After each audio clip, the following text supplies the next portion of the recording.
Hey everyone, Eggman here with another video, and today we have a top 16 breakdown for Mana Vortex's regional from Spain this past weekend. It was OP03 format, and one of the last events for that format in general. I've been really looking forward to OP04, and I think you guys have as well. So I've been making a lot of content on my YouTube, and I've been doing a lot of live streaming on Twitch as well, which includes today. So if you guys are watching this an hour after it releases, I should be live on Twitch right now, so make sure to head over there and check me out, and follow me on Twitch too to get those notifications. And there are a good amount of OP04 events from Asia as well on this website too, if you guys want to check that out. But really looking forward to it, and let's jump on into this event though. So again, it was an in-person event. It was 371 players with 8 rounds of Swiss into a top 16 cut, and both days were streamed on the Mana Vortex Twitch, so really do appreciate them doing that. If you guys want to check them out, it's linked here on the website, and also we do have the breakdown, the bracket for this since for day 2. So if you guys are curious what the archetypes or what played against there, it's available here on the website. So we do have that. And going into the actual leaders, it is more diverse than we usually see. We have 5 of the 6 colors represented, which is honestly quite rare. We normally see like 3 or 4, including like the one in here in North America. We only had 3 colors represented, and 2 colors, only 2. Yeah, only 2. We had red and green represented, which is abysmal in my mind. But we do have 6 Newgates, 2 Katakuris, 2 Laws, 2 Kids, 1 Magellan, 1 Lucci, 1 Zoro, and a Yamato too, which is really cool. So that is all of the archetypes. So we're going to look at each one of these leaders based on the top placing one, starting off with our first place list here. So we do have Matteo's list for Newgate. And there is something a little bit peculiar with this list. I'll give you guys a second. If you want to pause the video, do it now. But the main thing that is missing from this list is that there's no ace. Ace is not in this list, which is really interesting. Also, I believe one of the other top 4 lists were not running the ace either. So that's usually kind of a staple for this deck, is like a 2 or 3 of. But I think it's kind of recognized that, you know what, if I want to be like the Straw Hat version, and if I want to be really, really aggressive, let's just cut the ace. We do have the Monkey D. Luffy's here, which are still just fantastic cards in red, being able to bypass blockers and just be kind of like the hit for game all at times is very strong. So, and a little bit easier to play. It's a 5 cost instead of 7 cost, so it's easier to play it and put Dawn underneath it. And like, just even like if you look at it from a Dawn thing, so if you pay 7 Dawn for ace, you're an 8k or you're 7k, you do get to like hit down your opponent's board, but Luffy is like an 8k for 7 Dawn, and for the same Dawn investment you're able to bypass their blockers, which is really nice. So I do think that makes sense if you're trying to be really, really aggressive as well. And then we do also play the Bart as our one of our blockers too. So it's a supernova, but also it's a blocker. Dawn times 2, opponents turn this character gains plus 3k power. So I don't think this happens as much, but just to have a 2-drop blocker, I think is what you're looking for. Probably playing around. There are some things that pop 1 drops really easy, so the 2 is not too terrible there. And I guess you can protect some of your other cards. The fact that this isn't a I'm surprised why they ran 2 of this and 3 of this. I think Fossa in the same slot is better, but maybe there's some times you attack into it and then you're force your opponent to swing a 5k. But again, you don't want 5ks to be on your board for this deck, because they do just you always want to have 6ks or higher, so they have to like force to invest Dawn in some weird swings and stuff. But anyways, enough about that. This is Matteo's list. Congratulations for their first place there. The next up, we do have Magellan in the top 4, and this Magellan player is Aandroidd, who was also able to be undefeated day 1. So really, really fantastic performance for them. I do think Magellan does have a really good Newgate matchup if you're able to find your own Magellan on curve, and if you're able to prevent them from going off. I think that's really great for you. There are like a couple of choice cards for this one too that are added. So I think Hell's Judgment is pretty understood. The Gum Gum Jet Gatling I think is fantastic for this deck too. So being able to be one of the discards ones, and also the trigger to add a card from your life, add a Dawn up after if it's hidden life, is fantastic for some additional ramping. Obviously Queen's very good, both versions of King. So if you're expecting like a little bit more of like Trafalgar Laws, or more of like the or even Zoro, they're being able to play a card and gets the pop. Is just the fact though, just that Magellan gets to be essentially a 6k leader on offense all the time, as long as you do your Dawn minus. You're in a really, really good spot. So, and then lastly, we do have the Kaido, which I've been really enjoying this card in OP04 as like a card for a couple of the archetypes. Just the being able to play a rush that is able to pop something that's 6 or less and get some pressure, and just being a 10k, which means that your opponent kind of has to answer it in its own way is just very strong for you. So other than that, we do play some of the Mino cards, just the Zebra, Koala, and Mino Rhinoceros, the Khalifa, and then just a single copy of Uta and the X-Drake, which, again, in some situations, I love playing this X-Drake. You can play it out, Dom -1, and then they have to discard a card, and that's really impactful, too. So this is the list there. Congratulations to Andres for their performance this weekend. And then next up, we have Trafalgar Law. So this is Pau's version of it here. And we don't have, I feel really bad, and hopefully this is one of the last times I talk about Trafalgar Law and OP03 because I don't have a lot of more insights. It's moderately the same deck. Most of them are like 40 cards the same, and the other differences are just kind of ratio differences too. But there are a lot of one-ofs in this build, including like one of the Machina, which I see a lot of people play at like 2 copies or more, especially since it is a Curly to Dawn target as well.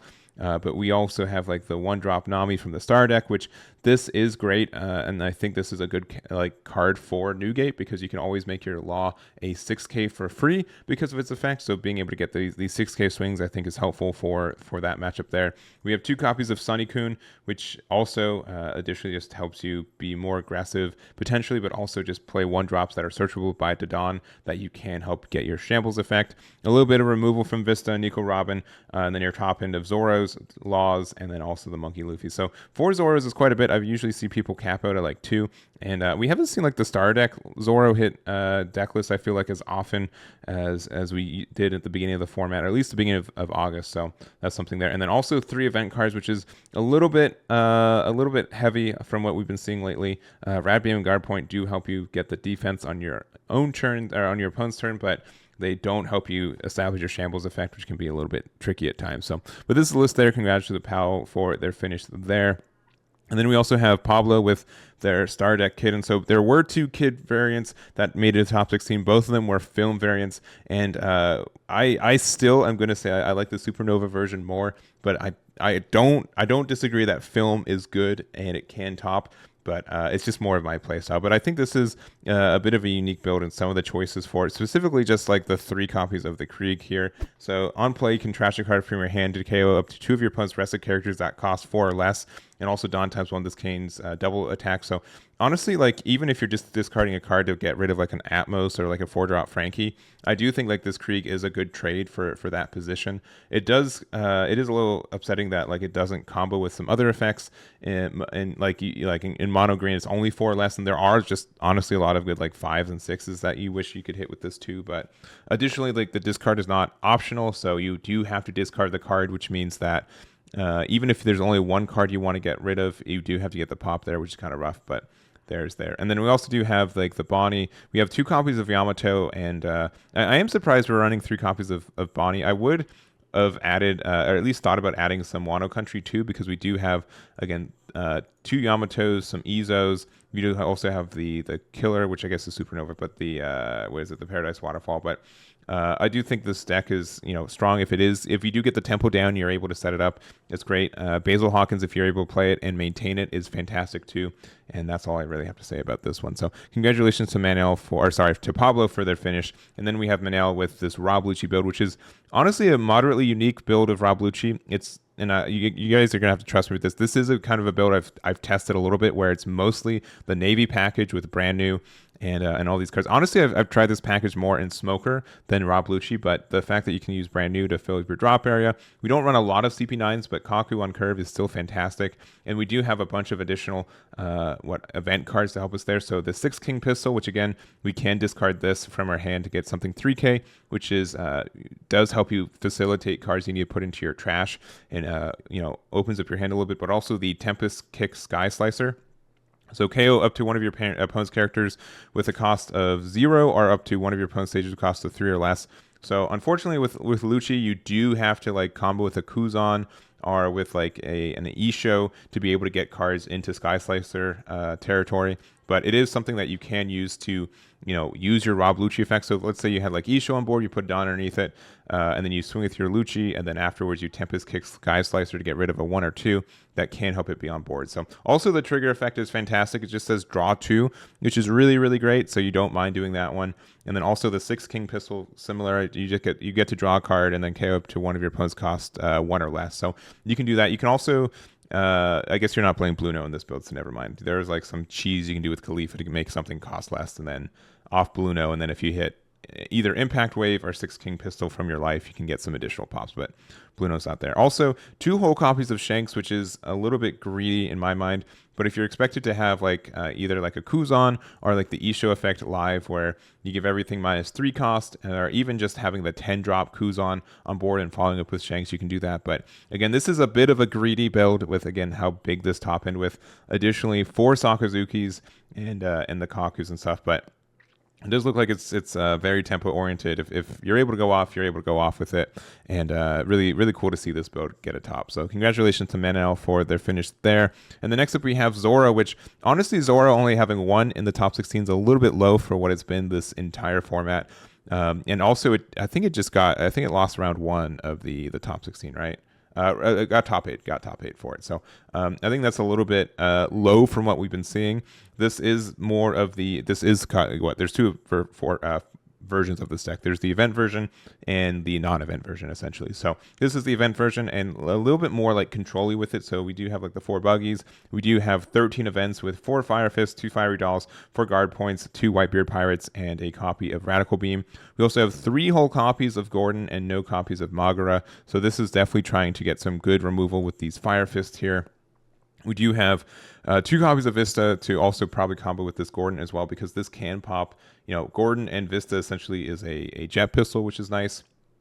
3 Josus, 2 Zoros, 1 Marco, 1 Marshall D Teach, 4 of the other Marco, and a King Ju as well. So a little bit like a weird mix of like being really control heavy, but not really having like a really big top end outside of the Marco. But honestly, Marco being like a 7k swing for free every turn is good enough, and your opponent will never ever try to remove this, at least by KOing it. So knowing that you're kind of the event version. So anyways, this is a list here. Congratulations to Benjamin for their finish with Zoro. And then we got our yellow decks here. These ones will probably be a little bit quicker to talk about, but since yellow doesn't have a lot of variety right now. But Katakuri, great deck. I would not be surprised if I've inputted this list on some other event verbatim, but this is Oscar's list for Katakuri. It's just pretty much how it is with, you have your 2Ks and 1 drops like this. This package right here, this top row, is almost always in every build of Katakuri. Shirahoshi is like a 2 to 4 depending on how you're feeling. Smoothie, I'd say as well. Usually the Smoothie is not as popular right now, but some people put it in for Shirahoshi. So, and then we have a couple copies of Yamato. It's just like a good 5/7, which will be replaced next set by either the 5/7 or the 6/8 pair Sparrow. And then we have our 3/2/4 split of Lin, Katakuri, and the other Lin. And then we do have some event cards and Thunderbolts, our Sovereignty, and our Arrows. So pretty standard from what we've been seeing. I think this will change up next set when we essentially double our card pool for yellow, which is really exciting. And I don't really have much for that. So that's Oscar's build. And then also we do have Aitor's build here with Yamato. And again, I really do like Yamato in this format. I'm surprised it was able to top when apparently there were not as many Zoros in this top 16, but the fact that this is a 6k on your opponent's turn is really great. Makes math for most other leaders different, especially like Newgate doesn't get as much for free, which is nice. You do have to go down to 2 life, and you do have to attach a Dawn to Yamato, which is a little bit expensive at times, but not too bad.